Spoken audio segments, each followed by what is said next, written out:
চ্যাপা শুটকির এই রান্নাটা যেদিন বাসায় করি সবাই মাশাআল্লাহ অনেক তৃপ্তি করে খায়। আসসালামু আলাইকুম এভরিওয়ান, নতুন আরেকটি রেসিপিতে সবাইকে ওয়েলকাম করছি। আজ রান্না করেছি চ্যাপা শুটকি দিয়ে ধুন্দুল ভুনা। যারা শুটকি ভর্তা বা শুটকি রান্না পছন্দ করেন আশা করছি তাদের কাছে আজকের রেসিপিটা অনেক ভালো লাগবে।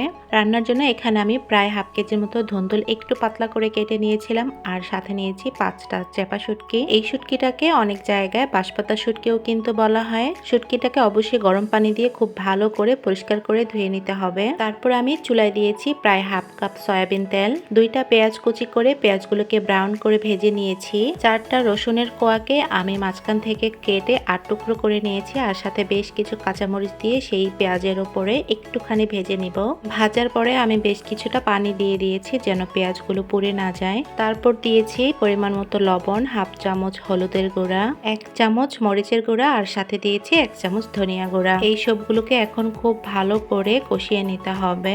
এর মধ্যে রসুনগুলো কিন্তু একদম গলে যাবে। তারপর আমি শুটকিগুলোকে দিয়ে এর মধ্যে খুব ভালো করে কষিয়ে নেব। কিছুক্ষণ কষিয়ে নেওয়ার পরে সাথে একটু পানি দিয়ে এটাকে আমি আরো বেশ কিছুক্ষণ জাল করে নিব। তারপর আমি এই সবগুলো উপকরণ বেশ কিছুক্ষণের জন্য ঢেকে রেখে দিব। বেশ কিছুক্ষণ ঢেকে রাখার পর ঢাকনা উঠালেই দেখবেন শুটকিগুলো কিন্তু একেবারেই গলে গিয়েছে।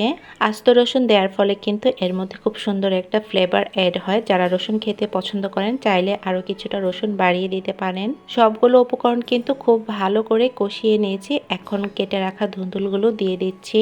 যেহেতু ধুন্দুল সবজিটা একটু তাড়াতাড়ি সিদ্ধ হয়ে যায় তাই এটা দেওয়ার আগে কিন্তু সবগুলো উপকরণ ভালো করে কষিয়ে নিতে হবে। সবগুলো উপকরণ ভালো করে মিক্স করে এখন আমি বেশ কিছুক্ষণ এটাকে ঢেকে রেখে দিব। ধুন্দুলের ভিতর প্রচুর পরিমাণ পানি থাকে তাই এখানে আমি এক্সট্রা কোনো পানি এড করব না। বেশি পানি দিলে এই রান্নার স্বাদটা কিন্তু নষ্ট হয়ে যাবে। আপনারা চাইলে কিন্তু ধুন্দুলের পরিবর্তে এখানে পটল বা চিচিঙ্গা দিয়েও এই ভুনাটা করতে পারেন, খুব ভালো লাগে খেতে। দেখতেই পাচ্ছেন কত পানি উঠেছে ধুন্দুলের ভিতর থেকে।